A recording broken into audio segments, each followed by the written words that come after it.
de-Benzinization or de-Ivanishvilization of Georgia.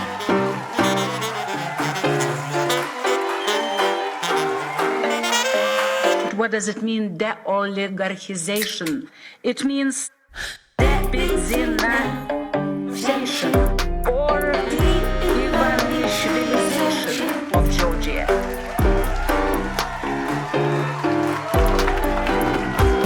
გამარჯობა მეგობრებო, ფორმულას ეთერში თქვენ უყურებთ 198 ეპიზოდს გადაცემისა კვირაში ერთხელ მიშამ შულდაძესთან. ავალთ 200 ეპიზოდზე? კაცმა არ იცის. ნუ ალბათ ერთმა კაცმა იცის. ბიძინას ექნება დაახლოებითი წარმოდგენა, როდისთვის აპირებს არაქოცური მედიების დახურვას. მთელი სიმძლავრით ამოიქოქა რეპრესიების მანქანა. არალეგიტიმური პარლამენტი კანონზე იღებს და კრძალავს ყველაფერს, რაც ბიძინას არ მოსწონს. ბატონო ბიძინა, მაგისტრალს კეტავენ, აკრძალეთ. ბატონო ბიძინა, გვაგინებენ, აკრძალეთ. ფეერვერკებს გვესვრიან, აკრძალეთ. ბატონო ბიძინა, ნიღბები უკეთიან, აკრძალეთ. მარტო იმათვის როგორ ჩვენ გვეკეთოს. დიქტატურისთვის საკანონმდებლო ჩარჩო უკვე მზადაა. ყველანაირი გაზვიადების გარეშე შეიძლება ითქვას, რომ დიქტატურა ოფიციალურად გაფორმდა. რა თქმა უნდა, არსებობს განსხვავებული მოსაზრებაც. ბევრი ადამიანი ფიქრობს, რომ დიქტატურა კი არა, ავტორიტარიზმი გვაქვს. ნუ მე ამ კამათში არ ჩავერევი. თქვენ გაარკვიეთ. რა თქმა უნდა, რეჟიმი არ შეეგუება განსხვავებულ აზრს. უკვე დაიწყეს მუშაობა კანონზე. მამუკა მდინარაძის განცხადებით დადგინდება მედიის ობიექტურობის, ასევე ჟურნალისტური ეთიკის სტანდარტები. განისაზღვრება მათი მონიტორინგის და დაცვის ინსტიტუციური მექანიზმები. შეიზღუდება მედია საშუალების დაფინანსება უცხოური წყაროებიდან. ანუ კოდები გადაწყვეტენ რა არის ობიექტური და რა არაობიექტური, რა არის ეთიკური და რა არაეთიკური. დაგასპოილერებ, იმედი იქნება ობიექტური, ფორმულა მთავარი ტევპირველი იქნება დეზინფორმაციის გამავრცელებელი. ბოლო დროს უამრავი ადამიანი გაოცებული სახით სვამს შეკითხვას. როგორ მოვედით აქამდე? თავიდან მეგონა რომ ეს შეკითხვა რიტორიკული იყო. მე აღმოაჩინე რომ ბევრი ადამიანი გულწრფელად გაოცებულია და მართლა აინტერესებთ როგორ მოვედით აქამდე. ვისაც ძალიან დეტალურად ღრმად გინდათ ამ თემის გამოკვლევა, შედით YouTube-ზე, მოძებნეთ არხი კვირაში ერთხელ მიშამ შულდაძესთან და უყურეთ აბსოლუტურად ყველა ვიდეოს. ასევე არხიც გამოიწერეთ. ტელევიზიას თუ დაგხურავენ, YouTube-ზე გადავალთ, სანამ YouTube-საც აკრძალავენ. ვისაც ასობით ვიდეოს ყურება გეზარებათ, დღევანდელ ეპიზოდში მოკლედ მოგიყვებით როგორ მოვედით აქამდე. აქამდე მოვედით ნელ-ნელა. 4390 ჯერ დავხუჭეთ თვალი ისეთ რაღაცაზე, რისი გატარებაც არ შეიძლებოდა. დიახ, 4390 რაღაც ვაპატიეთ ბიძინას. საიდან მოვიტანა ეს რიცხვი? ბიძინა უკვე 4490 დღეა ხელისუფლებაშია. და ამერიკული დაუწერელი წესია, რომ ახალ ხელისუფლებას პირველი 100 დღე არ უნდა გაუტრაკო. და მერე არაფერი უნდა აპატიო. მოდი ეს 100 დღე ვაჩუკოთ ბიძინას და ამის შემდეგ აბსოლუტურად ყველა დღეს ვალდებული ვიყავით ეს კაცი ხელისუფლებიდან მოგოშორებინა. 4390 მიზეზის ჩამოსათვლელად დრო არ მეყოფა, მაგრამ მოდი რაღაც რაოდენობას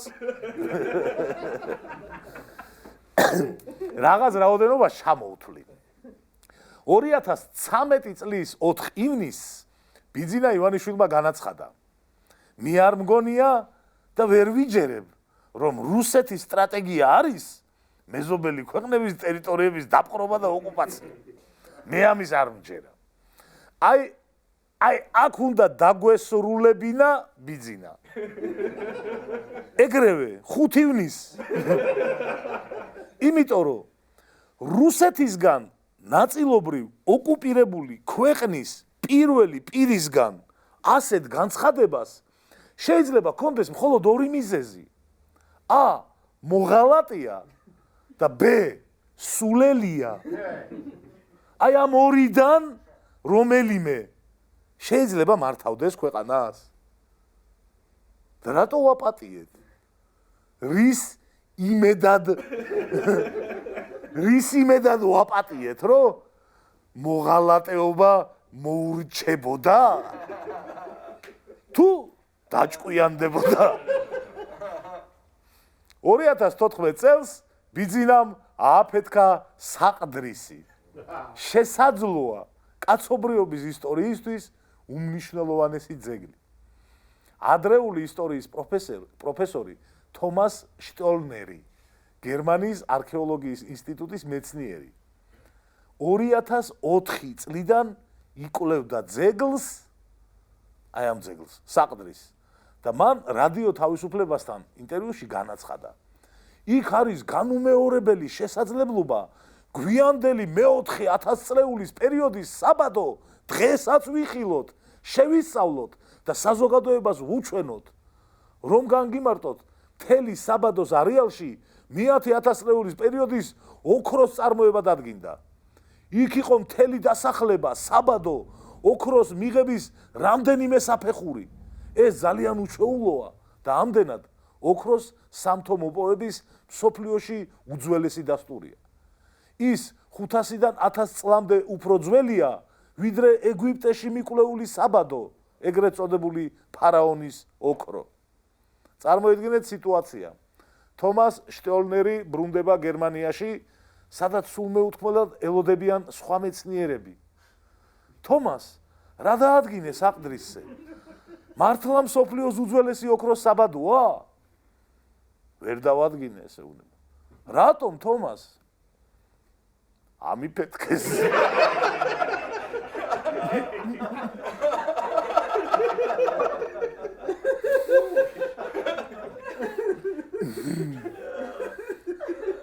კაც 10 წლის შრომა ჩაუყარეს წყალში. კი არა და აუყარეს ჰაერში. საყდრისის აფეთქებას აპროტესტებდნენ მეცნიერები, საქართველოს საპატრიარქო და საქართველოს პრეზიდენტი გიორგი მარგველაშვილი. მინიმალური მოთხოვნა იყო, რომ სასამართლოს განხილვამდე მაინც არაფეთქებულიყო და ბიძინამ არაფრად ჩააგდო სასამართლო, მეცნიერება, საპატრიარქო, პრეზიდენტი. კაცობრიობის ისტორიაში რამდენი შემთხვევა იცით, როდესაც მეცნიერება და საპატრიარქო ერთ აზრზე იყვნენ.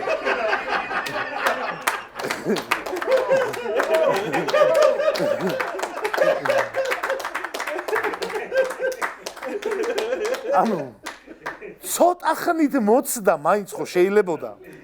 ესეც გაუტარეთ ბიძინას, გაუტარეთ პირველ რიგში ვამბობ, მაგრამ რა თქმა უნდა, ეს არ ნიშნავს, რომ ყველას ვაკისრებ პასუხისმგებლობას. უამრავი ადამიანი იბრძოდა და მადლობა მათ. უბრალოდ რადგან შერჩა, პირველ რიგში ვიტყვი ხოლმე. ზოგადად ამაზეც თვალი დავხუჭეთ. გავაგრძელოთ, როგორ მოვედით აქამდე. ქრონოლოგიას არ დავიცავ, რაც გაგვახსენდა უცებ ეგეთებს ვიტყვი მხოლოდ. ავგან მუხთარლი.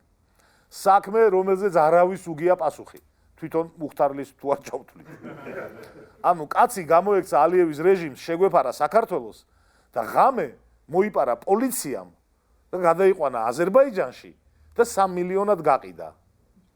აქ არავის გახსენებია ვაჟა-ფშაველას სტუმარბას პინძელი. ეგ პოემა თურმე მარტო რუსებზე მიდის. რატომ არ უნდა გაგვეტარებინა ეს? კარგი, შეიძლება უცხოელი ჟურნალისტის ბედი არ გადარდებდეს. არ იყო ადამიანი ეგეთი ემპათიური, ხო? მაგრამ აქ სხვა რამეზე უნდა დავფიქრდეთ. თუ კი სისტემას ასეთი რამის კადრება შეუძლია, ესე იგი სისტემა უკვე ლპება და ხვალ შენ შეგეხება და სხვასაც. ეგ უკვე ლატარიაა მერე, როდის მოგიწევს. მოკლედ, ესეც გაუტარეთ ბიძინას. ბოტასის ქურდი ფარცხალაძე გენპროკურორად რო დანიშნეს. და მერე ამ ფარცხალაძემ რო მინისტრ ყიფიანს სარდაფში სცემა. მაშინ უნდა გაგვეშვა ბიძინა, მაგრამ ჩვენც გაუტარეთ და ყიფიანმაც.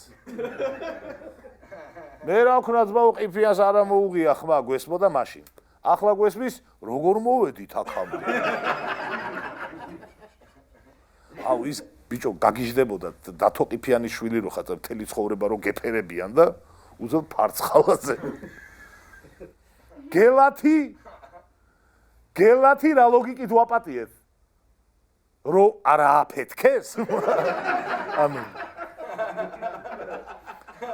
კაი, ვარკეთილის მეტროს ჭერზე შეიძლება არ გენერვიულებოდეს, მაგრამ გელათი? ან ვარკეთილის მეტრო რატო ვაპატიეთ? რა მნიშვნელობა აქვს მთავრობა გელათს ვერ აკეთებს თუ ვარკეთილის მეტროს? რას ვერ აკეთებს? რა მნიშვნელობა აქვს? მნიშვნელოვანია მთავრობა გამკეთებელია თუ არა? ფულის მჭამელია თუ არა? ფულის მჭამელი და უმახნისი მთავრობა. რა გვინდოდა? ეხლა არ თქვას ვინმე რომ მაშინ არ ვიცოდით პრორუსები თუ იყვნენ. პროდასავლელი უმახნისი და კორუმპირებული რა გვინდოდა? რატო უპატიობდით? რისი იმედი გქონდა? ზუგდიდის სტადიონი? ყველა ჩავარდნით პროექტზე თუ მთავრობა ვცვალეთ, მაშინ ყოველ წელს არჩევნები უნდა გქონდეს. ესე იტყვია. არა. ყველა ჩავარდნით პროექტზე არ უნდა შეცვალო მთავრობა. ჩავარდნილი პროექტის შემდეგ თუ კი იჯებიან დამნაშავეები, ფულის მჭამელებს უკან მოატანინებ ფულს და აშენებ თავიდან, კი ბატონო, ეგეთ დროს აღარ იღებ ხმას. ჯერ 20 მილიონს რო შეჭამ, მერე 10 მილიონს რო დააყოლებ დესერტად და ცხოვრება გრძელდება ჩვეულებრივად, ეგაა პრობლემა. და არა ზუგდიდის სტადიონი რაც არის. ნანგრევები. ახალ აშენებული ნანგრევები. მან პირდაპირ ნანგრევები ავაშენე. ასეთ რაღაცას რო გაუტარებ მთავრობას, მე რისი იმედი გვაქვს? ფულს აღარ შეჭამს? ხელისუფლებიდან წასვლას დათანხმდება? მილიონებს რო ჭამდე და მომკითხავი არავინ იყოს. ეგეთ სამსახურიდან წამოხვალ? ათასობით ასეთ ამბავზე დავხუჭეთ თვალი. დედამიწის ნომერი პირველი სახელმწიფოს სენატორს, მაშინ ჩვენი სტრატეგიული პარტნიორის სენატორს ზარქუამ რო ჩათლახი უწოდა. გახსოვთ? ეგ უნდა შერჩენოდა დეპუტატს. ხო შერჩა, რატო შევარჩინეთ? თუ კი მთავრობა ეგეთ დეპუტატს იტოვებს საკუთარ რიგებში და პრობლემა არ აქვს. ეგეთი მთავრობა არ უნდა გავაგდოთ. ეგეთი საქციელი თუ შერჩება პოლიტიკოს, მერე პოლიციელი რომ მოქალაქეს აგინებს, რატო არის გასაკვირი? პანდემია მილიონ მოსახლეზე გარდაცვლილებით ათეულში შევედით მსოფლიოში. ყველაზე ცუდად ვმართეთ პანდემია სამყაროში. ანუ უბრალოდ ცუდად კი არა. დედამიწაზე ყველაზე ცუდად. ამის გამო მოგვიკვდა ყველაზე მეტი ადამიანი მოსახლეობის პროპორციულად. რატო შერჩათ? ამათ კიდე მოგვილოცეს, რომ პანდემია კარგად მართეს. დაგვაჯერეს, რომ კარგია ცოტა მილიონი რომ ვართ. წარმოიდგინეთ, რომ სამსახურში თქვენს პოზიციაზე ხართ ყველაზე ცუდი თელ მსოფლიოში და დამსაქმებელი ხელშეკრულებას გიგრძელებთ. რას იფიქრებთ? ხო იფიქრებთ, რომ ჩემი უფროსი დებილიაო? არ იფიქრებთ? ხო და ეგრე იფიქრეს კოცებმაც ჩვენზე. შესაბამისადაც გვექცევიან. ხო, სიტყვა დებილი აღარ ყოფილა სამედიცინო ტერმინი. ანუ ხსნილია გამოყენება. შეგვიძლია. თეა წულუკიანი ადამიანმა სასამართლოში წააგო ათობით დავა და ამის მიუხედავად 0 პოლიტიკური პასუხისმგებლობა. შეგახსენებთ, რატომ გადადგა ბრიტანეთის შინაგან საქმეთა მინისტრი სუელა ბრეივერმანი. ქალბატონმა სუელამ უწყების შიდა განაწესი დაარღვია და მასალები პირადი მეილით გააგზავნა ნაცვლად სახელმწიფო ოფიციალური მეილისა. მეილის გამო გადადგა სუელა. ანუ სუელა gmail.com-დან გააგზავნა და არა სუელა go.uk-დან. და ამის გამო გადადგა. როცა სულ ცოტასაც არ პატიობ მთავრობას, მე აღარასოდეს გიწევს შეკითხვის დასმა, რომ ვაიმე, როგორ მოვედით აქ? გატარებით, ყველაფრის გატარებით მოვედით აქამდე. ხოცი რო ხარ და მურუსიძის სასამართლოში ყველა დავას წააგებ. რა ნამუსით უნდა დარჩე ხელისუფლებაში? სხვა შორის დავინტერესდი, რატო აგებს ხოცების სასამართლო პროცესებს მარტო თია წულუკიანი? ახდება. ხო უცნაურია. მარტო თია წულუკიანი აგებს. თავპირ დამტრეულ ნაწამებ ხალხს ბიჭო აქეთ აჯარიმებენ და თია წულუკიანმა ერთი პროცესი მაინც როგორ ვერ მოიგო. ეხა გეტყვით რაშია საქმე. თეას არ მოწონდა მურუსიძე ჩინჩალაძის კლანი. მურუსიძის და ჩინჩალაძის პირობებში ეკა გიგაურის სამინისტროს უგებს სასამართლო დავებს. ჩემი აზრით თუ გაინტერესებთ, მე ბატონი მურუსიძე არ მომწონს. წუწუნებდა წულუკიანი.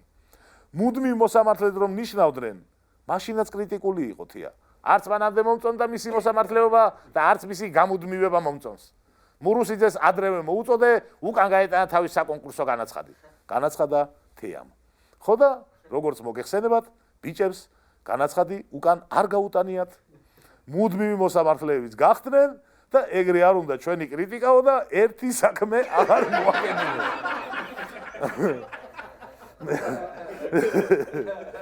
ბოლოს მაინც დაალაგდნენ, უпростоრად ლიეტუვამ დაალაგა. ჩვენმა ძმებმა ლიეტუელებმა ერთ პაკეტში დაასანქცირეს მურუსიძე, ჩინჩალაძე, წულუკიანი. მაგრამ აწი თიაც ვეღარ წააგებს სასამართლოებს. რატო იცით? ბიძინამ კანონი შეცვალა და როცა გინდა, ვინც გინდა, გააგდეს სამსახურიდან. შეგიძლია. გარეჯის თემა რო წინასაარჩევნოდ გამოიყენეს. მაშინ არ უნდა გაგვეგდო ბიძინა.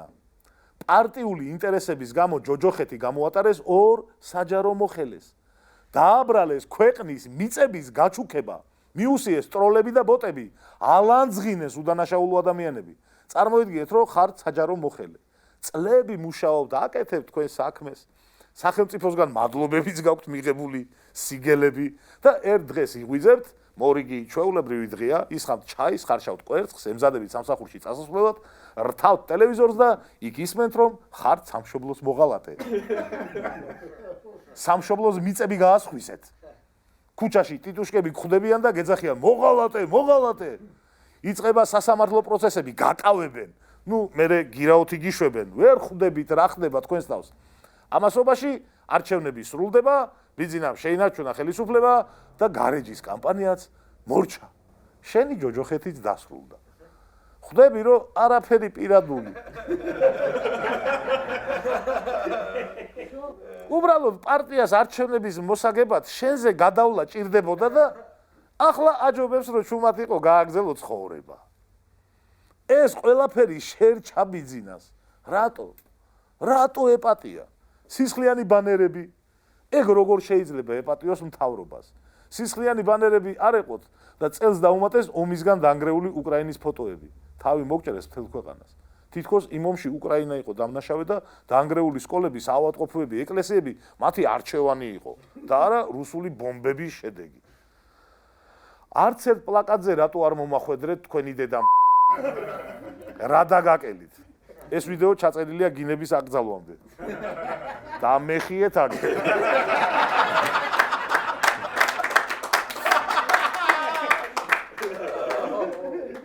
ბავშვების დაშინება და დაკაჩავება ოლიგარქის შვილისთვის დაწერილი კომენტარების გამო ღარიბაშვილი რო ბავშვებს აკაჩავებდა და აშინებდა. ეს როგორ ეპატია? ღარიბაშვილმა რო ცოლს ტყე აჩუქა, ეგეც შერჩათ. პრინციპში ფინეთის პრემიერმაც ქნა იგივე და იმასაც შერჩა. მართლა კი არა. აი ვინც ეს დაიჯერეთ, თქვენთვის ვლაპარაკობ, ზუსტად თქვენ გიხსნით, როგორ მოვედით აქამდე.